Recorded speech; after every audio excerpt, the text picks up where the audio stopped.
BRS ఎమ్మెల్యేలు, అందులోనూ రోజు కేటీఆర్ చుట్టూ తిరిగే ఇద్దరు ముగ్గురు ఎమ్మెల్యేలు తమతో టచ్లో ఉన్నారని పిసిసి అధ్యక్షుడు మహేష్ కుమార్ గౌడ్ పెద్ద బాంబే పేల్చారు.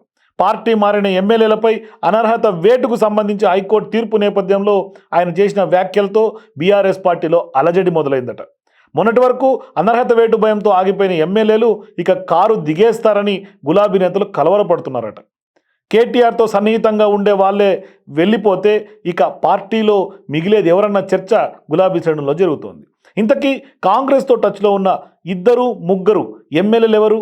కంటోన్మెంట్ ఉప ఎన్నికల్లో బీఆర్ఎస్ సిట్టింగ్ సీటు కాపాడుకోలేకపోయింది. కాంగ్రెస్ గెలుపుతో బీఆర్ఎస్ బలం 38కి తగ్గిపోయింది. ఇప్పటి వరకు 9 మంది ఎమ్మెల్యేలు, 6 ఎమ్మెల్సీలు గులాబీ పార్టీకి గుడ్ బై చెప్పి కాంగ్రెస్ తీర్థం పుచ్చుకున్నారు. దీంతో అసెంబ్లీలో కాంగ్రెస్ ఎమ్మెల్యేల బలం 73కు చేరుకుంది. మరో 20 మంది బీఆర్ఎస్ ఎమ్మెల్యేలు, 10 మంది ఎమ్మెల్సీలు కాంగ్రెస్లో చేరడానికి క్యూలో ఉన్నారన్న ప్రచారం గతంలో అనేక సందర్భాల్లో జరిగింది.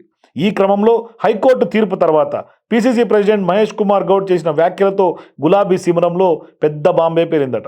ఎవరా ముగ్గురు ఎమ్మెల్యేలని పొలిటికల్ సర్కిల్స్లో ఎవరికి వారు ఆరాలు తీస్తున్నారట. అయితే గ్రేటర్ హైదరాబాద్ నుంచి గెలిచిన బీఆర్ఎస్ ఎమ్మెల్యేలే హస్తం గుటికి వెళ్తారన్న టాక్ వినిపిస్తోంది.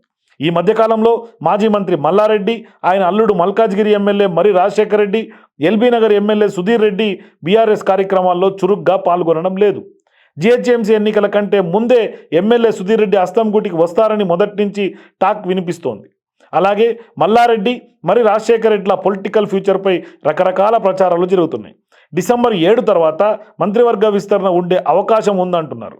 ఈలోపే బీఆర్ఎస్ ఎమ్మెల్యేలు అధికార కాంగ్రెస్ పార్టీలో చేరుతారని మహేష్ కుమార్ గౌడ్ చెప్పుకుంటూ వస్తున్నారు.